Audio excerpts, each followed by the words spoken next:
AP assembly సమావేశాలు ప్రారంభం నేపథ్యంలో వైఎస్ఆర్ కాంగ్రెస్ పార్టీకి సంబంధించినటువంటి నాయకత్వం ఎమ్మెల్యేలు ఎమ్మెల్సీలు కూడా ఈరోజు గవర్నర్ ప్రసంగానికి హాజరుగా ఉన్నారు. గవర్నర్ ప్రసంగానికి సంబంధించినటువంటి జరిగేటువంటి సభలో వైఎస్ఆర్ కాంగ్రెస్ పార్టీకి సంబంధించినటువంటి ప్రజాప్రతినిధులు హాజరు కాబోతున్నారు. మనతో మాట్లాడేందుకు ఎమ్మెల్సీ కల్పలతారెడ్డి ఉన్నారు. మనం ఎలా చూడాలి ఈరోజు జరుగుతున్నటువంటి అసెంబ్లీ సమావేశాలకు సంబంధించి, బయట జరుగుతున్నటువంటి ప్రచారాలకు సంబంధించి లోపల సభలో ఏ విధంగా మీరు పోరాడబోతున్నారు?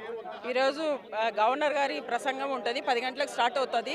అంతకుముందే మేము ఒక హాఫ్ అన్ అవర్ ముందు ఇక్కడికి చేరుకున్నాము. ఎందుకంటే మా నాయకుడు మా జగన్మోహన్ రెడ్డి గారికి ప్రతిపక్ష హోదా ఇవ్వాలని మేము గట్టిగా డిమాండ్ చేస్తున్నాము. ఎందుకంటే ఈ రాష్ట్రంలో ప్రతిపక్ష పార్టీ అనేది మా పార్టీనే. 40% ఓటింగ్ ఉన్నది వైఎస్ఆర్ కాంగ్రెస్ పార్టీకే. ఇంకా వేరే పార్టీలు లేవు. వేరే పార్టీలు ఉన్నా కూడా వాళ్ళతో కూటమిలో ఉన్నారు. కాబట్టి ఈరోజు మా ప్రతిపక్ష పార్టీ అనేది వైఎస్ఆర్ కాంగ్రెస్ పార్టీ. కాబట్టి మా జగన్మోహన్ రెడ్డి గారికి, మా అన్నకు ప్రజల పక్షాన పోరాడడానికి, ప్రజల గొంతే అసెంబ్లీలో మాట్లాడడానికి ఖచ్చితంగా జగన్మోహన్ రెడ్డి గారికి, మా నాయకుడికి ప్రతిపక్ష హోదా ఇవ్వాలని మేము డిమాండ్ చేస్తున్నాము. ఎక్కడ వాళ్ళకు భయం ఏంటి? మా జగనన్న అసెంబ్లీకి వచ్చి ప్రతిపక్ష హోదా ఇస్తే వాళ్ళని క్వశ్చన్ చేస్తారని వాళ్ళకు భయమా అంటే మేము ఈ సూటిగా ఈ సందర్భంగా అడుగుతున్నాం. ఎందుకు మీరు ప్రతిపక్ష హోదా ఇవ్వకుండా ఇది చేస్తున్నారని మేము గట్టిగా అడుగుతున్నాము. మాకు ప్రతిపక్ష హోదా ఇచ్చేంత వరకు కూడా మా నిరసనలు తెలియజేస్తున్నాం. ఈరోజు చూసుకుంటే మేము కూటమి ప్రభుత్వము అలివిగానే హామీలన్నీ ఇచ్చి అధికారంలోకి రావడానికి జరిగింది. ఈరోజు అధికారంలోకి వచ్చినాక ప్రతి ఒక్క వర్గాన్ని కూడా ఈరోజు మోసం చేస్తూ పోతుంది. ప్రతి వర్గం కూడా సాటిస్ఫైగా ఎవ్వరూ లేరు ఈరోజు. కాబట్టి అందరూ కూడా రోడ్డుకి ఎక్కే పరిస్థితి. సో రైతులు చూసుకుంటే రైతులు గిట్టుబాటు ధరలు లేకుండా, నిరుద్యోగులు చూసుకుంటే, ఉద్యోగస్తులు చూసుకుంటే ఆత్మహత్యలు చేసుకునే పరిస్థితికి ఈ ప్రభుత్వం తీసుకొచ్చింది.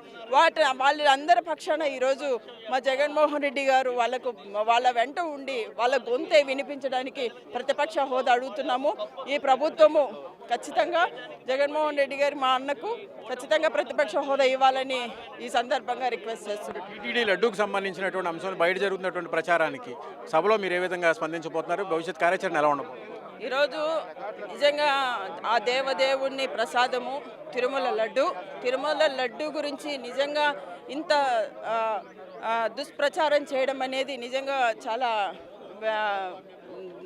దుర్మార్గమైన చర్యని తెలియజేస్తున్నాము. ఎందుకంటే ఒక ముఖ్యమంత్రి గారి హోదాలో ఉండి జంతు కొవ్వు తిరుమల లడ్డూలో కలిసిందని చెప్పడం, లడ్డు ప్రసాదంలో కలిసిందని చెప్పడమే ఒక తప్పుడు ప్రచారము. అలాంటి ప్రచారాన్ని ఈరోజు మళ్ళీ నిన్న రీసెంట్గా కూడా బాత్రూములు కడిగే కెమికల్తో లడ్డు ప్రసాదం తయారు చేశారని అసలు అది చాలా ఎంత దుర్మార్గమైన చర్య. అసలు అలాంటి అవాస్తవాలు మాట్లాడకూడదు. ఎంతో పవిత్రంగా భావించే తిరుమల లడ్డును మనందరం కూడా వచ్చి తిరుమలకి వెళ్ళి వచ్చిన తర్వాత అందరూ కళ్ళు అద్దుకొని తినే తిరుమల లడ్డు మీద ఇలాంటి ప్రచారాలు అవాస్తవాలన్నీ చేయకూడదని తెలియజేస్తున్నాం. మేము మా హౌస్లో ఎందుకంటే ఎప్పుడైతే సుప్రీంకోర్టు కూడా చెప్పినా కూడా వీళ్ళు సిబిఐ చిట్ ఇచ్చినా కూడా వాటిని కూడా నమ్మకుండా మళ్ళీ వాళ్ళని ఈ విధంగా చేయడం అనేది తప్పు అని తెలియజేస్తున్నాం. మా కార్యాచరణ లడ్డు మీద ఇంకా ఎలాంటి డిస్కషన్ ఉండకూడదు. ఒకవేళ ఉన్నా కూడా వాళ్ళే తప్పు చేశారని ఖచ్చితంగా మేము దీని ముందు తీసుకెళ్తున్నాం. మొత్తం మీద అసెంబ్లీకి సంబంధించి అసెంబ్లీ వేదికగా వైఎస్ఆర్ కాంగ్రెస్ పార్టీకి సంబంధించినటువంటి శాసనసభ్యులు ఎమ్మెల్సీలు కూడా చేసినటువంటి ప్రచారానికి సంబంధించి జరుగుతున్నటువంటి ఆందోళనకు సంబంధించినటువంటి అంశం ఇదంతా కూడా ప్రజెంట్ ప్రతిపక్ష హోదాకు సంబంధించి జరుగుతున్నటువంటి పోరాటానికి సంబంధించి. సార్ చెప్పండి, ఎలా చూడాలి? ప్రతిపక్ష హోదాకి సంబంధించి ఇప్పటికే మీరు న్యాయ పోరాటం కూడా చేస్తున్నారు. దీనిపై భవిష్యత్ కార్యాచరణ ఎలా ఉండబోతుంది? ఈ రాష్ట్రంలో ఏదైనా ప్రతిపక్షం ఉందంటే అది వైఎస్ఆర్ కాంగ్రెస్ పార్టీ. రాష్ట్రంలో 4 పార్టీలు ఉన్నాయి. టీడీపీ ఉంది, జనసేన ఉంది, బీజేపీ ఉంది, వైఎస్ఆర్ కాంగ్రెస్ పార్టీ ఉంది. ఈ 3 పార్టీలు కలిసి ఒక కూటమిగా ఏర్పడింది. ఇంకా ఏకైనా ప్రతిపక్ష పాత్ర ఎవరుందంటే వైఎస్ఆర్ కాంగ్రెస్ పార్టీ. ఆ వైఎస్ఆర్ కాంగ్రెస్ పార్టీకి పలానా సీట్లు ఉంటేనే ప్రధాన ప్రతిపక్ష పాత్ర ఉండాలని చెప్పి ఎక్కడా కూడా రూల్ లేదు. అయినప్పటికీ కూడా మేము కోర్టు ద్వారా, లీగల్ సిస్టమ్ ద్వారా మేము ఫైల్ చేసుకున్నాం, మేము పోరాటం చేస్తున్నాం. ఈరోజు జగన్మోహన్ రెడ్డి గారు ఇప్పుడు మేము అడిగేది కూడా వైఎస్ఆర్ కాంగ్రెస్ పార్టీకి అసెంబ్లీలో ప్రధాన ప్రతిపక్ష పాత్ర హోదా ఇవ్వండి, ప్రజల గొంతుగా వినిపిస్తాం, మీరు ఏదైతే ప్రామిస్లు చేశారో ఆ ప్రామిస్ల మీద నిలదీస్తాం, ప్రజలకు వివరించండి జగన్మోహన్ రెడ్డి గారికి సమయం అని చెప్పి అడుగుతున్నాం.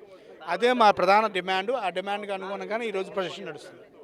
ప్రతిపక్ష హోదాకు సంబంధించినటువంటి డిమాండ్ను ప్రభుత్వం వెంటనే పరిగణలోకి తీసుకోవాలి. అందులో భాగంగానే భవిష్యత్ కార్యాచరణకు సంబంధించినటువంటి అంశంపైన కూడా పోరాటం చేస్తామని వైఎస్ఆర్ కాంగ్రెస్ పార్టీ శాసనసభ్యులు, శాసనమండలి సభ్యులు స్పష్టం చేస్తున్నారు. కెమెరా పర్సన్ విజయ్తో హరీష్, ఐ న్యూస్, అమరావతి.